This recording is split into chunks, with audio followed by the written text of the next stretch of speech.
You're in this room because you don't want anyone telling you what to do. That's the deal. Like, let's be honest. Get rich and no one tells you what to do.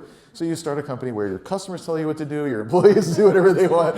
Like, God forbid you have investors, they're telling you what to do. So oops, you failed. Love to introduce to you someone that I'm guessing most of you know, Mr.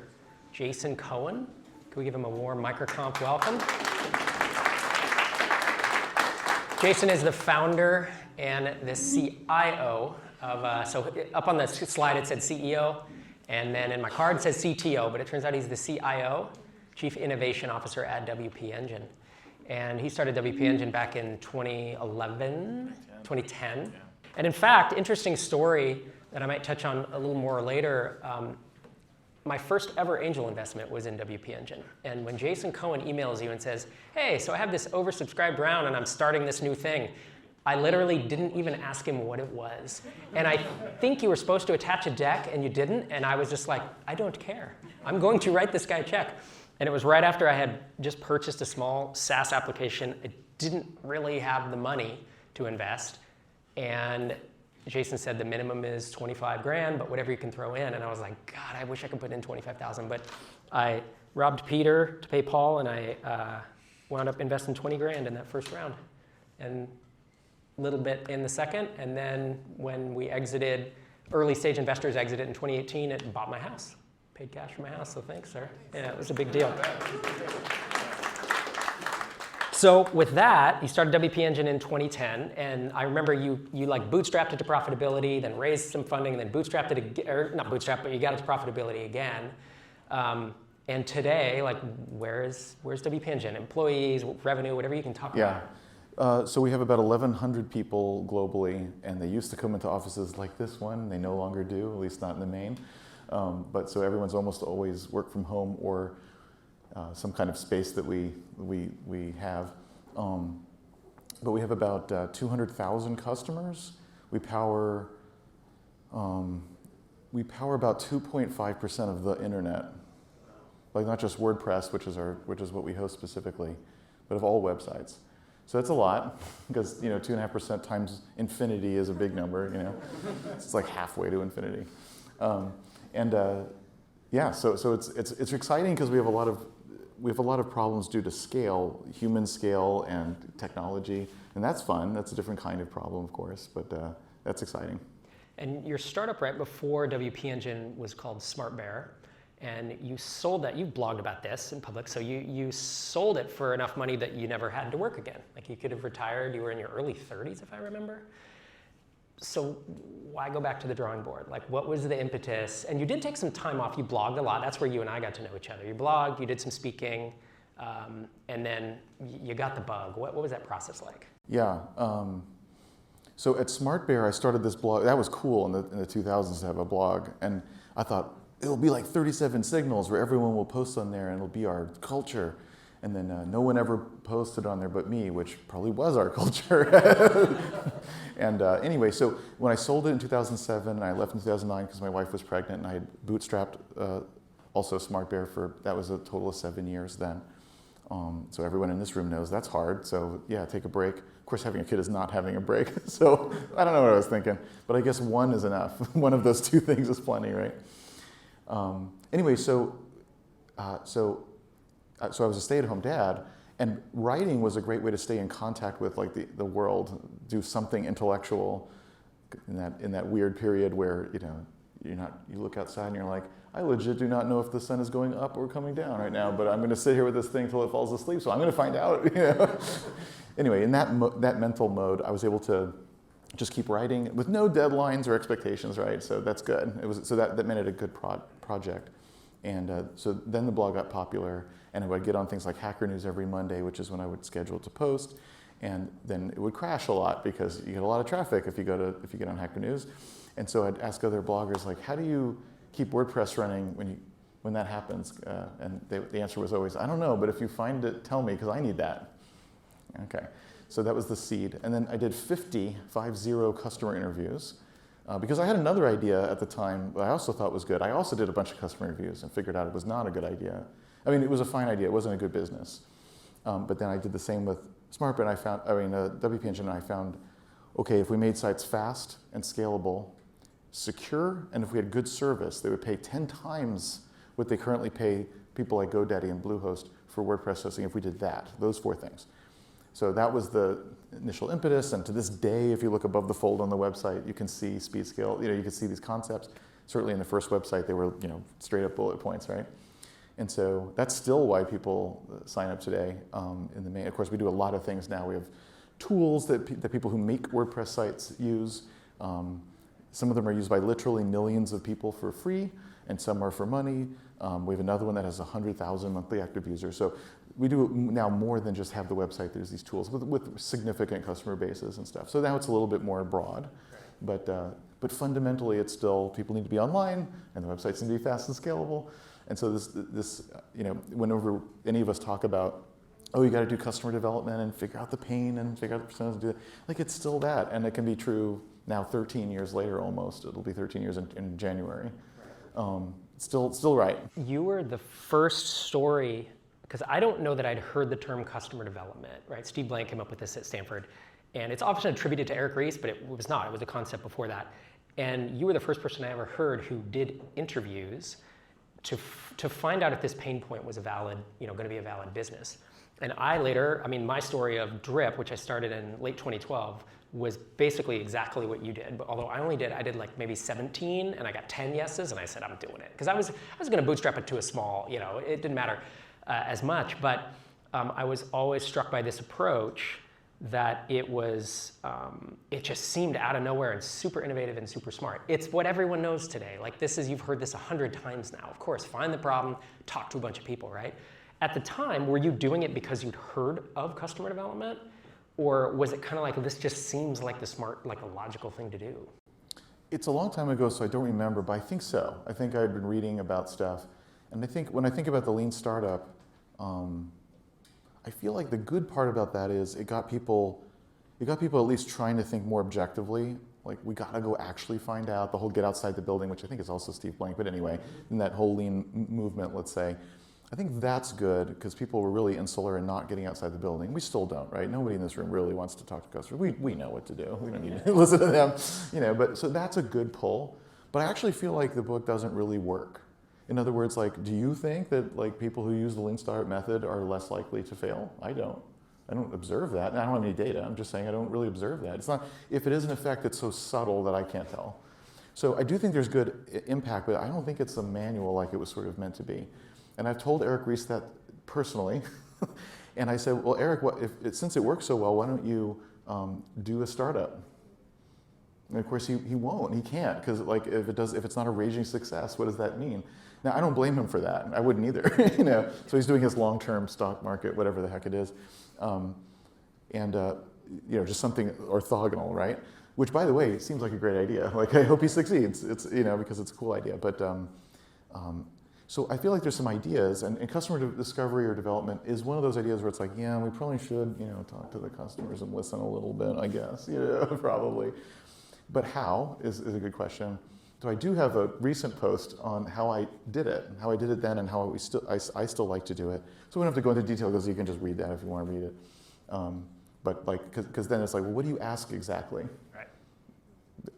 If you're just asking do you like this feature? They're going to say, yeah, sure, that seems pretty good, and you haven't learned a damn thing. So that doesn't work. So it has to be directed in some way. Besides plugging my own post, and by the way, I don't even use analytics on it. I learned a while ago, don't look at the numbers, don't try to chase the things. Just put it up there. If people like it, they'll like it. Don't even be tempted to look at Google Analytics. So I don't care if you look at the post or not. The other book I really like about this is Teresa Torres's book, which I think is The Continuous Discovery Habits. And I think she and her methods are freaking great. And most business books, you read it and it's just, maybe there's a good idea, and then there's hundreds of pages between the good ideas of just filler so it takes up this much space on the shelf, and they can hardcover it, or there is one really good idea that is worth it, really, but still.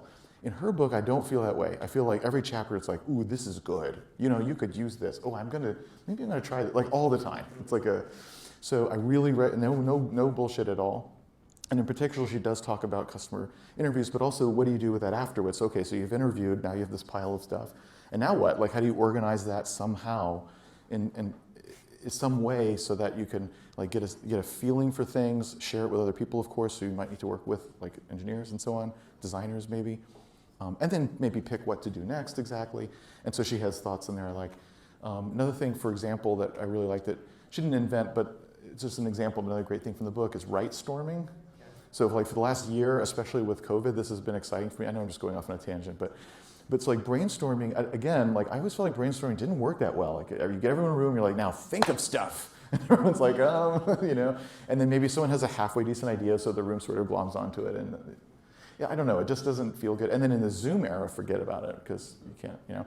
And so there's this thing, I guess is roughly termed brainstorming, where you have people understand the problem first. Maybe that's a short meeting to get like on the same page about the problem, okay. But then maybe for the next week, whenever people want, that's another nice thing, whenever it's, you know, nice for them to work, you do brainstorm alone, so right storming.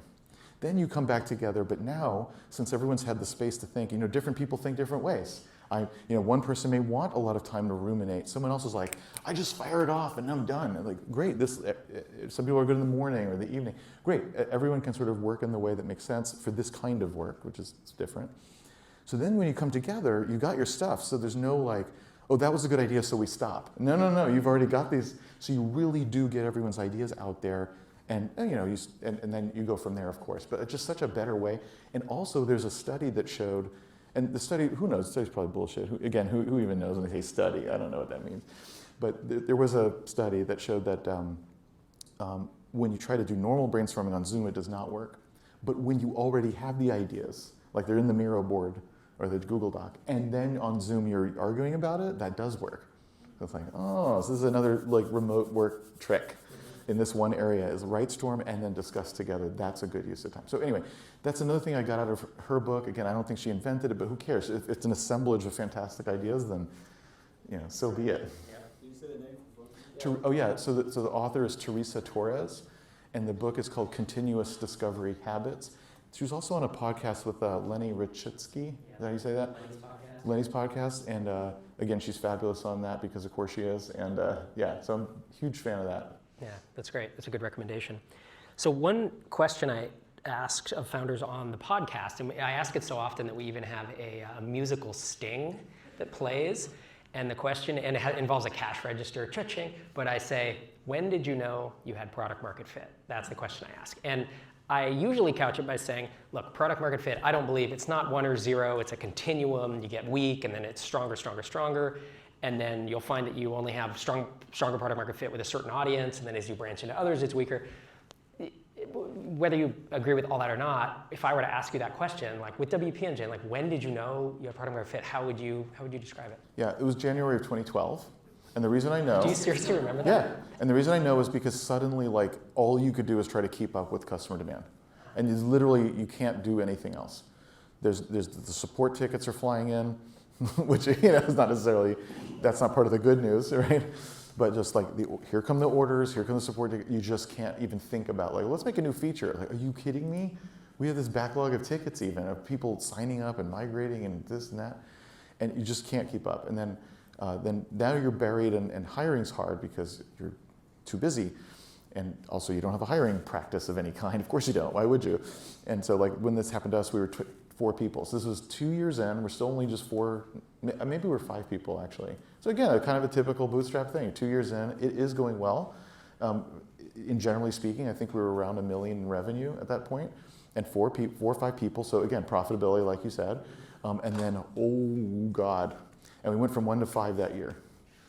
And we kept going like nuts, you know, and just, it was that hockey stick thing. And what happened is we changed pricing.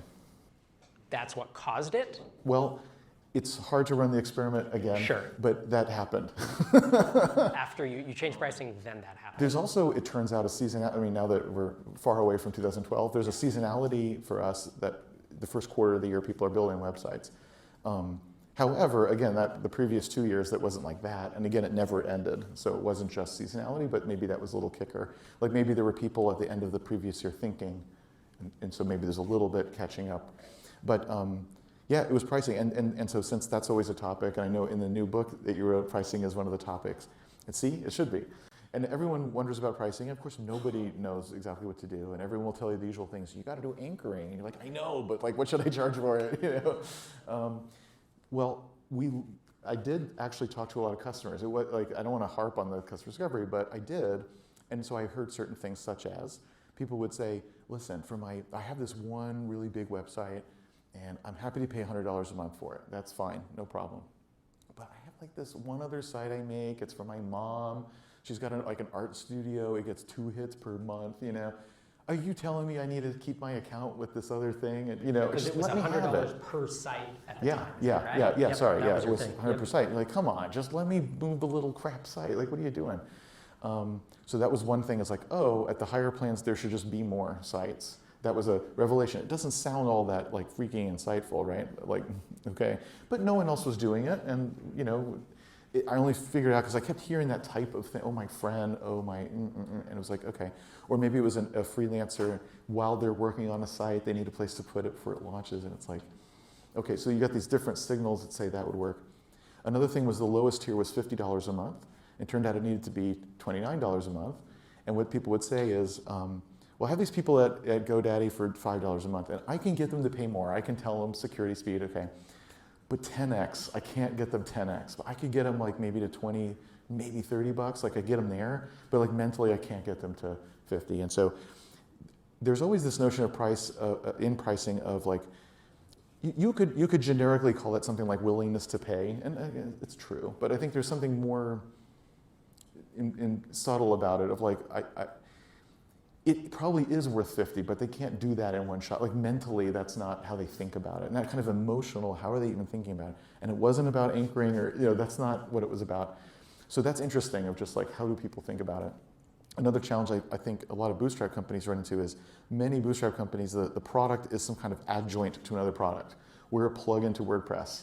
There's literally 1,000 Bootstrap companies that are a plug-in to WordPress, right? So I happen to know about those a lot, But a lot of them are, we're this for Salesforce, or we're this, of course, because there's some ecosystem and you can be a part of that. It just makes sense. And nothing wrong with that, but it does set the price because, well, I already pay the main company X, so how could I also pay X to a plugin that's clearly some kind of small component? This is a super common thing, right? Like you hear this. So that kind of mental thing, I guess you could call that anchoring maybe, but I think it's more, again, it's more interesting and specific than just I see a price and I see another price, Anyway, so that was one. And then and then 2 more things. One is, because maybe this is relevant or useful, I don't know. One was we just made the most expensive one called Business. Did that work? I have no idea. I honestly have no clue if that worked, but we did it. And then the other thing was we had a 2-week free trial, which was kind of special because in hosting you don't have free. Like now you do in a cloud, they give you free stuff. But then like nobody did free because it costs money immediately. Like there is physically a server and you're paying for power and bandwidth. Like it does cost. So like it's not like in software where it's free and that's okay. It's like not okay. So that was pretty cool that we did that. But we had a 90% success rate after the 2 weeks. So I was looking at going like, well, number one, that's product market fit. When your trial has a 90% conversion rate.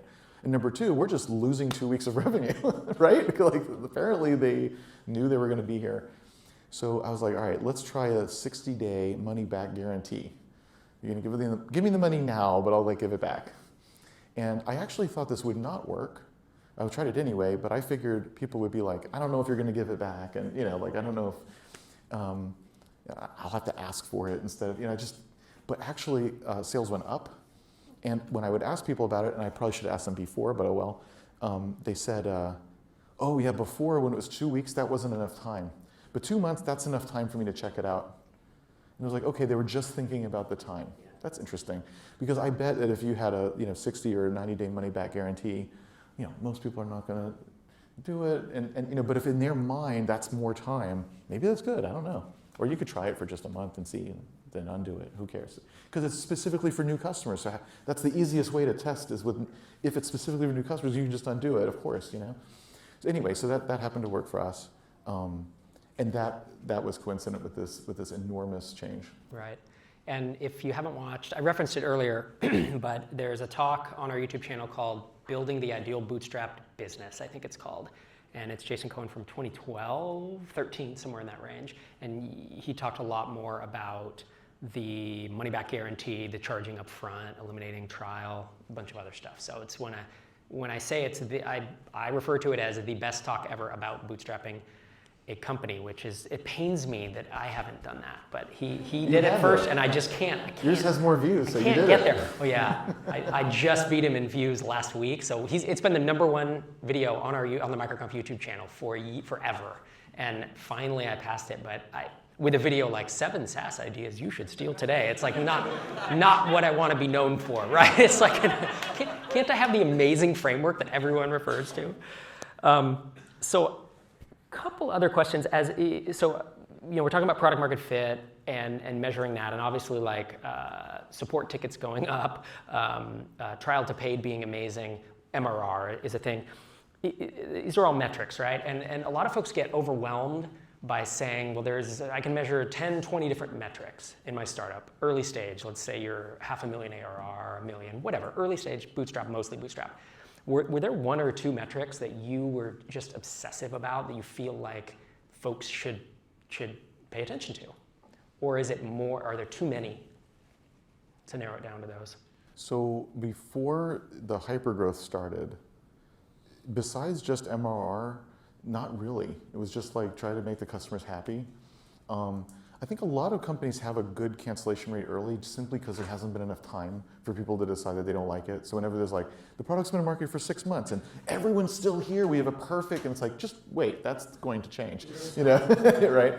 But just trying to keep people happy, and that was largely it. We weren't trying to do LTV or any of that nonsense. And then once product market fit hit, it was like, who cares? We just need to operate. We're going to hire people and try to just fix some stuff or automate some stuff, and I don't know, it just, who can even think about the metrics, Now, of course, we're very sophisticated about all that. So I don't know, of course there's not going to be one metric that works for all companies, that should be clear. But a good question is so how do you pick one that's good for you? What do you do about that? So I think there's obviously the inbound vanity metrics in the front, how much traffic do I get, right? And that doesn't matter because if that number changed a lot, nothing would really happen. You wouldn't react to it. Any number where you wouldn't really react to it, that's not a key metric, right? And then there's these metrics that are the obvious ones like retention and MRR and this kind of stuff. But the problem with those is that they're way too laggy and they're multi-input.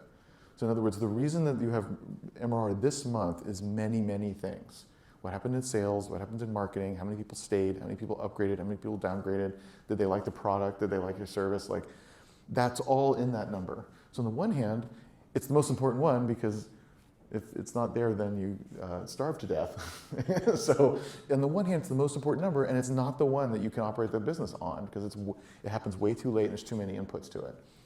So to me, if you imagine the customer moving through their journey from oh, I found out about you on the website, and then again, it depends on the company, obviously. Maybe there's a trial, maybe not. Maybe they're using the product, maybe not. Maybe there's some moment where they get value, or moment where now probably the customer will be successful and stay. Now probably. That moment, that to me is the one. Because revenue will come. I mean, if you're looking at your data, you'll know revenue will come if this happens. But this happens every day, and I can try to do stuff and see this week or even today whether that changes. And so when revenue may or may not change later, I can actually operate on this. So as an example, early on in Netflix, their number was the number of people who put 3 or more DVDs in their queue in the first day. Very specific, but because they found just a correlation, not necessarily causation, but just the correlation that if you put 3 or more DVDs, then you were 7 times more likely to become a customer and stay for at least 6 months. It wasn't even that long, right? So they're that's the thing. So we got to get people in and get the thing in the queue. So all right, if that's the goal, what do you do? And it's actually very easy to think of things. Well, let's ask them what genre they like and just put stuff in the queue for them. Or let's take our 10 most popular titles and just suggest before they can hit next that they have to put, you could just kind of make it happen, right? So the nice thing is it may be smart actually to do that, and it was. It wasn't even gaming the system that worked. Now, of course, over time that should change, and early on it should change all the time. Like, all right, now you're better at that. Now the most important metric is this other one. That's fine, right? Because you're just, and then later, as time goes on and the thing's more mature, it probably doesn't change all the time. But even today at WP Engine, where we're very sophisticated with metrics, we have lots of people, lots of product lines, lots of stuff. We talk about all the time how like the revenue of this product is this laggy multi-input thing. It also combats, as you do grow a bit and you have more employees, you start getting like, engineers are like, well, we can't look at revenue because that's the sales team, and you're gonna get this like who owns what crap. So again, the way you slice that off is just say, well, MRR is clearly the output of all of us doing a good job. So it's none of our primary metric. Sales team has their own stuff, they got quotas and whatever the hell they got. And what do we got? It can't be MRR. So I think finding that, again, that moment where you're delivering value to customers, that's a great thing because it's probably true, it's probably best, it's very customer-centric, customer-minded. You can literally draw it out and probably find it, you know, like pictorially. It's easy to explain to the whole team, like, okay, so these metrics are inputs to this. Not like a perfect formula, but just in general. Like, it is true that the more traffic we get to the website, the more we'll eventually have this. So it is important, just not our key metric. And the conversion rate here is important, just not our key metric, but yeah, it's an input. And that's actually another nice thing you can do with that one central, some people call it North Star, is you can say, well, what are those immediate metrics in front that, again, maybe we want to optimize? So for example, Instacart has famously like had just like total cart value as their North Star, but then it's very easy, again, to think of what are the inputs. So it's like number of customers at all, average size of cart, number of items in the cart. Those overlap a little. It's okay, this is not an equation. This is just like stuff that generally leads to the thing we want. And you track it. You don't have to have goals for it necessarily. You're just looking at it. Like this is the, like a dashboard in a car is not goals, it's just what's going on. So with that mentality of a dashboard, it's a dashboard of what's going on. And at any moment you could say, you know, I don't love our conversion rate. Maybe for the next couple of months we'll just focus on that. It's an easy thing to say. And you know, oh, these two things are linked, so we're gonna do this one thing and it'll do both of these at the same time. That'll feel good. You know? So it also provides like a way to sort of decide what should we do? What should we do to make it better? And if the question is simply, what do we do to make MRR go up? I mean, that is an okay question, but again, it's just like, I mean, I don't know, a million things. It's such an undirected space. It's such a huge space. Whereas saying like, we need the average cart size to be bigger, and some of the things that go into that are these. Which ones do we think we could pick that either we think we can move, we got some ideas, we're excited about it even, is a reasonable like reason to prioritize something? It will be fun. But it can't only be fun, it has to be fun, but in service of something. So here's some things that you've determined are smart to do. And I do think that's an underrated thing too. I'll just say that using excitement as a reason to do something, and if it's the only reason, that is bad, because maybe that's not useful. But when it's a tie, well, there's like 3 projects we could do, all of them sound pretty good. We have no idea which one would work, because why would we know? To have the tie go to the thing that people are excited about is smart to me. And again, we do that even here, where that sounds like, how could it's fun be a reason at scale? But it's exactly what we do, because what I figure is people will simply work on it harder and care more and just want to do it more. And that's a huge advantage.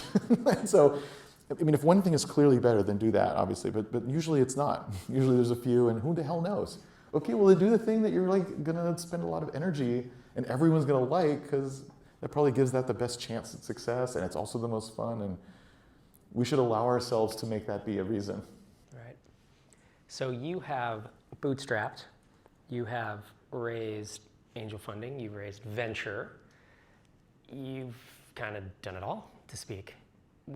I know folks ask you for advice, right? A new founder comes up and says, I'm starting XYZ, should I raise funding?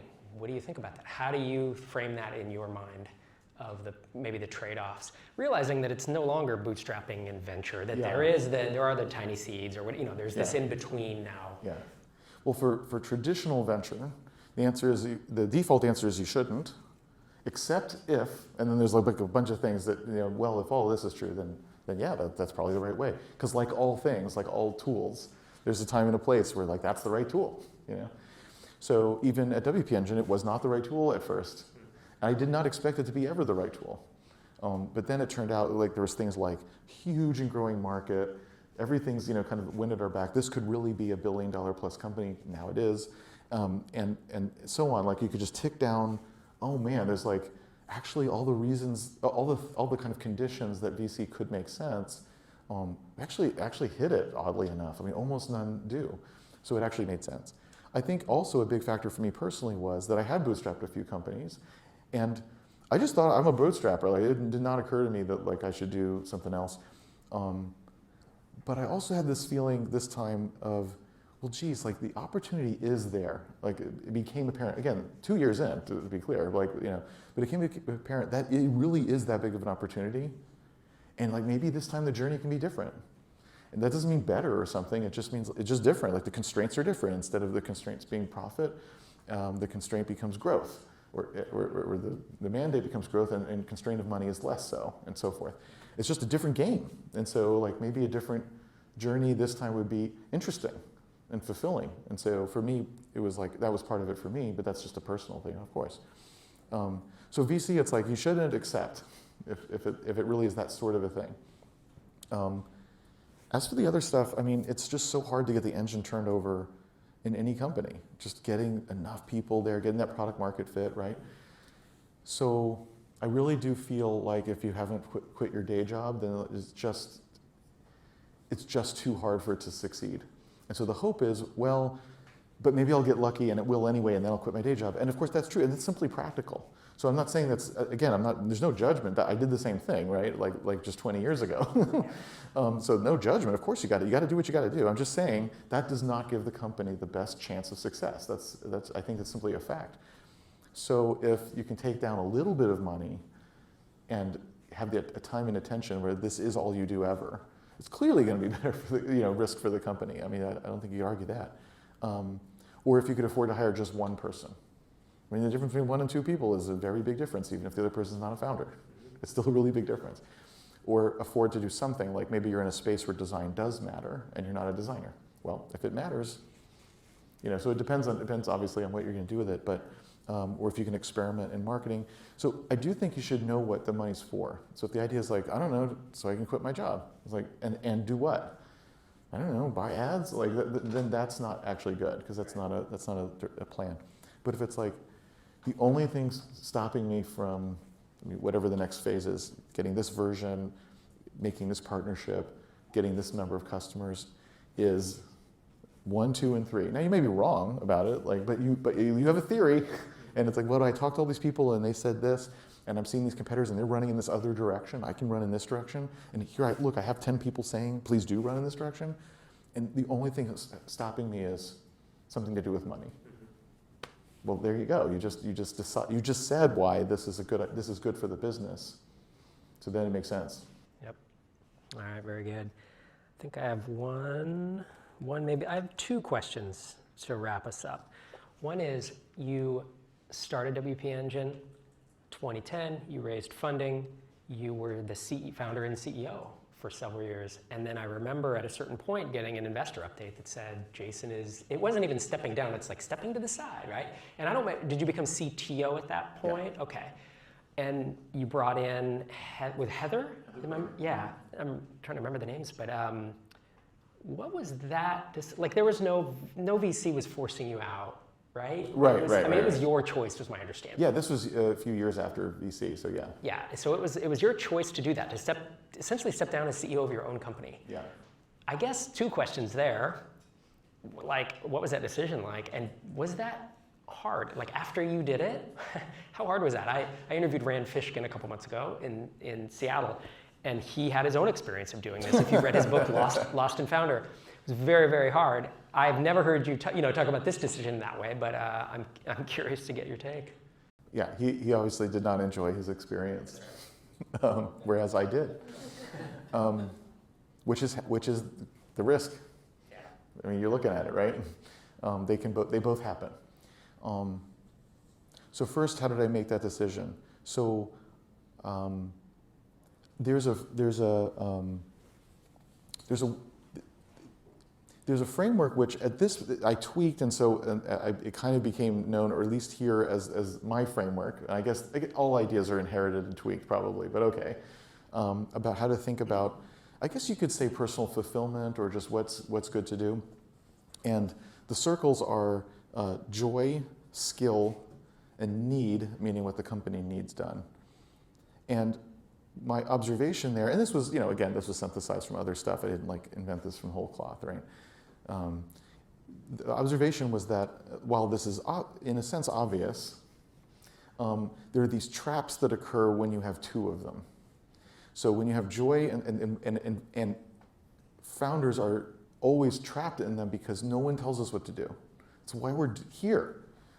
You're in this room because you don't want anyone telling you what to do. That's the deal. Like, let's be honest. Get rich and no one tells you what to do. So you start a company where your customers tell you what to do, your employees do whatever they want. Like, God forbid you have investors, they're telling you what to do. So oops, you failed. But anyway, okay, so you fall in these traps, and like, who can tell you otherwise is kind of a problem, right? So the joy skill trap is you love it and you're good at it, so you do it. And it feels good, and you get in flow states, which we're all told is good, and of course it is. So hooray, and then but you've missed what the company needs done. So the classic for me is the engineering founder who should be working on sales and marketing or whatever, and is instead making that next new feature but two people asked for it, and you're right, they did, but that's not what you should be doing, but that's your flow state. It's a classic trap of that, right? And who's gonna tell you otherwise? And after all, this should be fun. Yeah, right, again, what? No, it's not fun at all. Just moments are fun. You have little peaks of fun, and back to not fun. That's how it should be. So that's that trap. So another trap is the company needs it done, and you're good at it, so you do it. But no joy. And so that's burnout land. And I can't afford to hire someone to do this. So like one for me was accounting.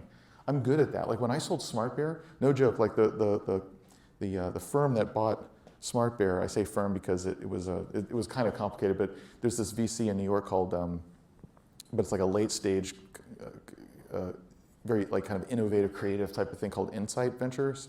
And they'll do things like they'll buy lots of things and consolidate and sell it, but over a period of like a decade, like a really long strategy. They have interesting stuff. Anyway, they're the ones that bought the company and then renamed the whole thing SmartBear and all this weird stuff. Anyway, they said when they buy companies all the time, and they're like, this is the cleanest, crispest books we've ever seen. And I'm like, well, what else do you need? They're like, nothing. Like we pulled random bank, statements and looked, and it like to the penny, and we're like, this never happens. This is fine. We just trust everything must be fine because you're crazy to be this obsessive. So that's like, I have the skill to be a good accountant, like objectively, and the company needs accounting. I mean, of course. But if you just do that all the time, right? And so classic burnout for bootstrappers because we can't afford to hire enough people to do those things, so we do it anyway. And we also have this mentality, which we think is coming from it is coming from a good place. We think it's good for others on our team, which is, this is shit work no one wants to do, so I'll do it and protect my people so that they'll stay and want to be here. But what you forgot is that if you asked your people, they would not want you always doing scut work that you hate. They don't want you doing that. So like they don't want you burnt out either. So maybe you could trade off, or maybe maybe we could pitch in and whatever. Like there's probably they don't actually want you to do that, but you didn't ask. Anyway, so that's a classic one. And then there's the joy and need. I love it and the company needs it, so what's wrong with that?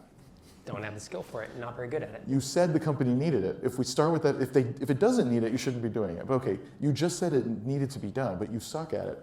So a classic example here would be like marketing. Again, I'll take the engineer because that's what I am, so it's easy for me to pick the examples. And so it's like, we need to do AdWords. You're like, I can figure out AdWords if stupid marketers do it. I can surely do it. Like I know more math than they do. And so, and besides, if I'm going to hire someone to do it, even if it's a consultant or even a part-time, if I'm ever going to pay someone to do it, I need to understand it. Otherwise, I won't be able to interview them or manage them and hold them accountable because I won't know, like, and they tell me this won't work or this is normal, and I won't know because I've never done it. So I need to do it, is the conclusion. So you do AdWords really badly for 3 months, and now you're an expert, you think, and now what? And the company needed it done, again, under the presumption that it was needed to be done, in fact. And so that sucks. And then you hire somebody and you still don't know how to manage them actually because you're not actually an expert. It's another classic. And again, who's going to tell the founder, you actually are bad at marketing? Yeah, you need a co-founder. And it's not bad, then like, but not excellent. Like, isn't the point to have excellence everywhere? Isn't that the goal anyway, not mediocrity? So So, so first of all, that I love this framework and I use it all the time. I use it for other people. I use it for myself in the CEO thing, which is why I went into it in so much detail. So for me, it was like, all right, so what is a CEO? So at this time, we're like maybe 80 people, 70, 80 people, and it's still growing fast. Like clearly we're going to be hundreds over the next few years and at that time. So it was like, okay, do I love managing people? No, it's one of the things I hate the most, actually. Right now I have no direct reports. That's one of the reasons why I have this title now. Yay! Like Dharmesh Shah at HubSpot, right? It's the same thing. Yay! So no, I don't like that. And then there's board management because at that time we had raised money, and okay, and we've got to hire and manage a global sales team. Right now we have a few hundred people in sales all over the place. I don't want to do like just joy, just straight up joy. I don't want to. What about skill? Well, yeah, that too, actually, for a lot of those things. Some things I can do, but some things, no. So you start doing all that, and it's like, oh, I should be doing, at that time, engineering and product. I mean, that's what I love, and I'm good at it, and the company needs it done, obviously. And so now I say that like it was just this easy thing. That took about 4 months of really difficult struggle, okay, and emotional turmoil. And there was this moment where I got over it, which is useful to repeat because I think it's not just me. I was at I was in this bar outside of a restaurant with it was a person from on our board, but this person had also been a founder multiple times, taken companies public, and like gone through everything, right? Like that kind of person. And we were just sitting there, and he could tell, like, I know we should hire a CEO. I know, like, everything I just told you, like, I know that, but I'm just like, of course. I mean, who's, like you said, you did that? Like, it's like not credible, right? And he just goes, I know what you're thinking. I'm like, what? And he goes, you're thinking one day, like, maybe you'll ring the bell on the NASDAQ, and you want the credit. I'm like, God damn it, is it just ego? Like, is that it? And it's like, yeah. And I was like, okay, fair enough. And he goes, but here's the thing. You're the founder. Like, you'll always get the credit. And for me personally, just at that moment, that's what I needed to hear. For what it's worth, my light bulb moment of like, oh yeah, I get to keep all the ego stuff like forever. No one, really, like, because there's nothing wrong with keeping the ego stuff. Why shouldn't you, for God's sakes? This is hard. You should at least get that. But it's like, yeah, you just get to keep that forever. It's like, oh yeah, then why would I want to like run the board meetings? That's stupid. Wait, I can not run the board meetings and get the credit? That's what I want to do. So for me personally, that was my emotional moment that I had to get over. So again, easy to say, but 4 months in, like that was the thing. But it's been fantastic. I mean, just whatever happened, like we had the opposite. Heather is the best, and she's still CEO today. Still CEO today, 9 years later. I've said this many times, but I've always called her the late joining co-founder, because I really feel like that. I mean, and anyone who's been here, I'm looking for someone that's here because they would agree, but anyone who's been here for even like 5 years would agree, like, yeah, if you told me Heather was the co-founder, I would say, yeah, of course. Like, it just makes sense. Like, just culturally and leadership and the way she is and everything, it just is like that. And I stole that little phrase from Reid Hoffman at LinkedIn, who also famously brought in a CEO, did not work. They had to kick that CEO out, then brought in Jeff Weiner, which was amazing, and et cetera. And so I was actually looking at that example during all this, and that was his phrase, that Jeff felt like a late Jaren co-founder. And I thought, yeah, that is kind of how it already feels, like this is probably good. So that I kind of stole that phrase from him, but it's totally true. And it was funny. So Heather was a COO at a public company, Bizarre Voice, when we were talking to her. And at a public company, you can't make public that you're maybe talking to a C-level executive. That's effectively like insider trading to know that. So you don't say anything, and then when it's all done, you file the certain form, and then you can talk about it, because when you file the form, that's when the world knows, and now you're allowed. Okay. So I wasn't able to tell anyone around Austin. And Heather was well known in Austin for a few decades already for being amazing. So anyway, finally I was able to tell people. I remember I was at an event at Capital Factory, and I was talking to John. I was talking to John Price, right? So you know what I'm talking about. He's like He's like this little energetic guy, really smart, but like crazy glasses and with stuff. And he's just like, and right. And I said, I can tell you, like, Heather's joining us as the CEO. You know Heather, right? Didn't you work with her or something? And he goes, Jason, and he grabs my forearm. I'm looking at them because they know John. you can picture this, right? He's like, and he's like, listen, you don't understand. You know Heather's going to do a great job. You know she's great. I'm like, yeah, I know. Like, and he goes, you don't understand. Heather's my favorite person. And if you ever do anything to hurt her, I'm like, what? What? Is it like your long lost brother? Yeah, like what's going on here? Like, okay, I won't. I don't even know what that means. What would I do? Anyway, so that's when you know you've hired a good person, I guess. That's an awesome. Exactly. That's an awesome story, man. And if you want to hear more about the joy, skill, and need framework, you did a great talk at SaaStr. So you can go to YouTube, type in SaaStr, Jason Cohen. I think it's the only talk you've done there because it's number one in the result. And I didn't know he was going to mention it today, but I actually watched that talk a few months ago. And I have a screenshot. I don't know. He has a draft of my book, which is why I mentioned it earlier. But did you see the screenshot I took of? It's really late in the book under the mindset thing. But it's of your joy, need, and luck thing. Because I was talking about my own burnout and how I was doing some of the traps you just mentioned I did myself. So with that, ladies and gentlemen, Jason Cohen.